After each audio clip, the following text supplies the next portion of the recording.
ये तो आप लोगों को पता होगा कि टोटल कॉन्टिनेंट्स कितने हैं, और वो हैं 7। क्या आपको पता है कि एरिया वाइज सबसे बड़ा कॉन्टिनेंट कौन सा है?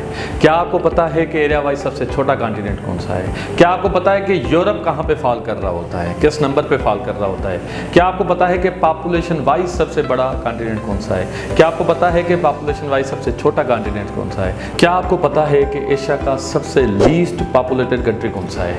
क्या आपको पता है कि एशिया का सबसे बड़ा पॉपुलेटेड कंट्री कौन सा है? क्या आपको पता है कि एशिया की लोएस्ट पॉइंट कौन सी है? क्या आपको पता है कि एशिया की हाईएस्ट पॉइंट कौन सी है? क्या आपको पता है कि एशिया के टोटल कितने रीजन्स हैं जिनमें उसको डिवाइड किया जाता है? क्या आपको पता है ये स्टांस कंट्रीज किसको कहते हैं? क्या आपको पता है कि ये मिडिल ईस्ट किसे कहते हैं? क्या आपको पता है कि ये साउथ एशिया में क्या आ रहा होता है? आपने सेंट्रल एशिया तो सुना है, लेकिन क्या आपको पता है कि कोई वेस्ट एशिया भी होता है? और ये वेस्ट एशिया और मिडिल ईस्ट में क्या फ़र्क होता है? तो ऐसे और इन जैसे बाकी सवालों के जवाब ढूंढने के लिए हम आज फिर मिलते हैं इस सीरीज़ में द वर्ल्ड ऑफ ज्योग्राफी।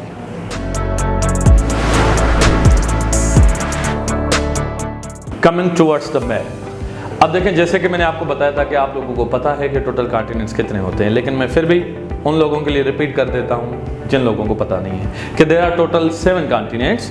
आपको पता है this is Asia, this is Europe, this is Africa, this is north America, this is south America, this is Antarctica and this is Australia. ये होते हैं 7 कॉन्टिनेंट्स। जी, अब हमारे दूसरे सवाल पे। दूसरा सवाल ये था कि इन सारे कॉन्टिनेंट में से लैंड वाइज अगर हम बात करें तो सबसे बड़ा कौन सा है और सबसे छोटा कौन सा है? पॉपुलेशन वाइज अगर हम बात करें तो सबसे बड़ा कौन सा है, सबसे छोटा कौन सा है? तो इन सब में से एक इंटरेस्टिंग बात आपको ये बताऊं कि एशिया ऐसा कॉन्टिनेंट है जो लैंड वाइज भी सबसे बड़ा है, नंबर 1, और अगर पॉपुलेशन वाइज बात करें फिर भी वो नंबर 1 है। और अफ्रीका ऐसा कॉन्टिनेंट है जो लैंड वाइज भी नंबर 2 है और पॉपुलेशन वाइज भी नंबर 2 है। तो ये बात बड़ी इंटरेस्टिंग है और आप लोगों को याद करने के लिए बड़ी आसानी हो जाएगी, क्योंकि डिफरेंट एग्जाम्स में जो IBA के अभी होने वाले एग्ज़ाम्स हैं जिसमें भी ज्योग्राफी के सवाल आ सकते हैं, या अगर हम बात करें अपना सिंध में ये जो TMO और बाकी किस्म की जो लोकल गवर्नमेंट की जॉब्स आ रही हैं उसके एग्ज़ाम्स में आपको काम आ जाएगी। FPSC के डिफरेंट एग्ज़ाम्स होते हैं डिफरेंट जॉब्स के लिए, उनमें आपको काम आ जाएगा, या CSS के करंट अफेयर के किसी MCQs में वाले पार्ट में काम आ जाएगा। इसी तरीके से डिफरेंट जॉब्स में ये आपको रिपीटेड सवाल आ रहे होते हैं कि सबसे बड़ा कॉन्टिनेंट एरिया वाइज कौन सा है, सबसे छोटा कौन सा है, तो आपको इंशाल्लाह इन सारी चीज़ों में काम आएंगे। तो ये तो हो गए एशिया और अफ्रीका जो दोनों एरिया वाइज और पॉपुलेशन वाइज 1 और 2 नंबर पे है। तो अगर हम एरिया वाइज बात करें तो the number 3rd continent is north America, जो हमने आपको मैप में पहले ही दिखाया, और number 4th south America, number 5th is the Antarctica, number 6 is Europe and number 7 is Australia. ये हो गए आपके area wise division, Asia, Africa, north America, south America, Antarctica, Europe and Australia. ये 7 कॉन्टिनेंट हो गए आपके एरिया वाइज। अब हम दूसरे सवाल पे आते हैं कि पॉपुलेशन वाइज इनकी सीक्वेंस क्या बनती है। तो नंबर 1 एशिया, नंबर 2 अफ्रीका, जैसे हमने डिस्कस कर लिया।